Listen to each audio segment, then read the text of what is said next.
Okay, so welcome to today's explanation. Today's video is about the present perfect tense. Yes?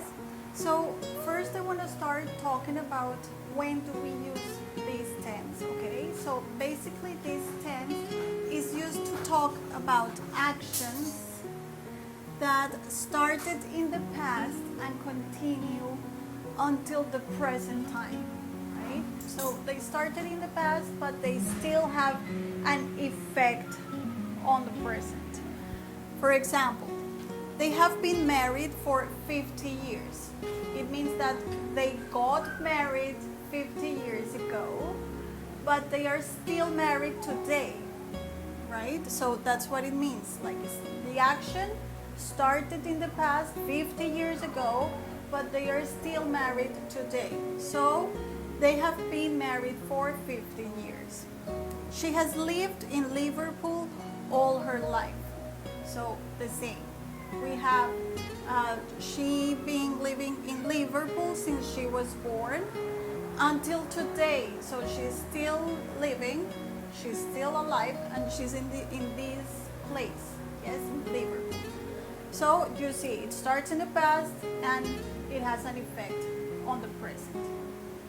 Now, in terms of structure, we will have this auxiliary verb, have, or has, if it is the third person, yeah, and the verb in the past participle, right? In the first case, we have an irregular verb, which is the verb to be, and the participle form is been. So they have been married. In the second example, we have a regular verb. So you just add D in this case, right? And it is also the past participle form of the verb live, right? So she has lived. This is in terms of the grammatical structure in an affirmative sentence. Okay. The second the second situation in which we will use the present perfect is when an action happened in an indefinite past.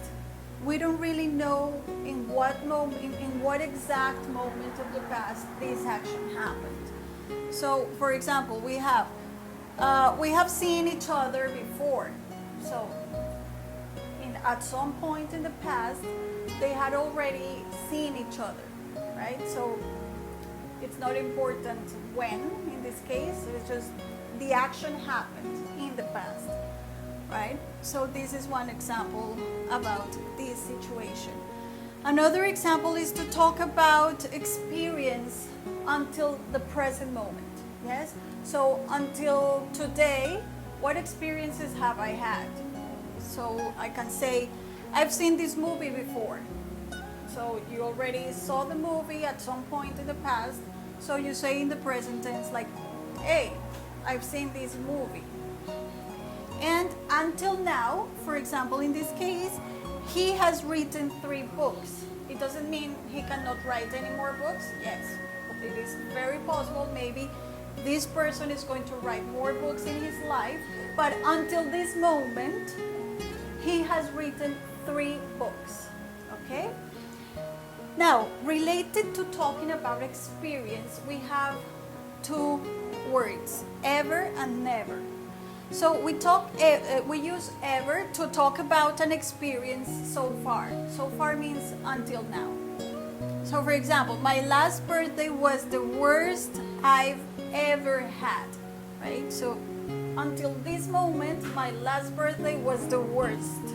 So in that case, we use here ever, right?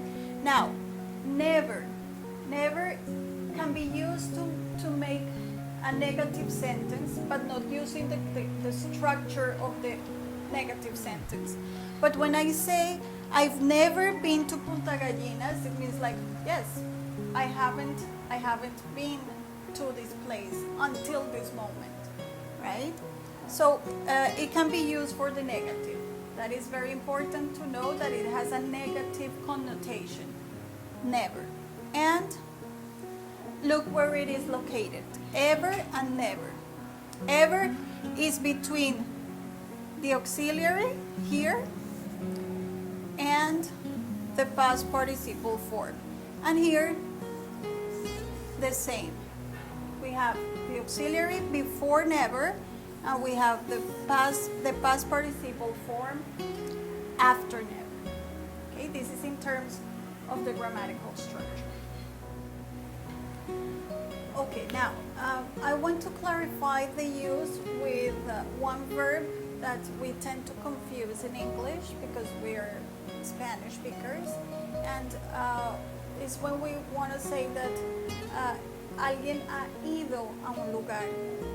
Yes, so in that case we tend to use the verb go, right? The verb go, and the participle is gone, versus, let's say, the verb be, where the participle is been. Yes, because in Spanish we say he ido a Europa 3 veces. Yes, so we tend to use go, but there is a difference between go and be in this concept, in this situation. We use have been when a person has gone to a place and returned. So, for example, have you ever been to San Francisco? No, but I've been to LA. That means that this person at some point traveled to LA, to Los Angeles, but he came back from his trip, from his or her trip. So in that sense, we use have been, right? I've been to LA, right? Now, we use the verb go, have gone, when a person has traveled but has not returned, right? So we have an example here. Where's Maria? I haven't seen her lately, right? Or I haven't seen her in the past days. And the answer would be like, okay, she's gone to Paris for a week. She'll be back tomorrow. So in this case, we use she's gone, right? Auxiliary has gone. She's gone to Paris for a week. So it means she's still there. She hasn't returned back.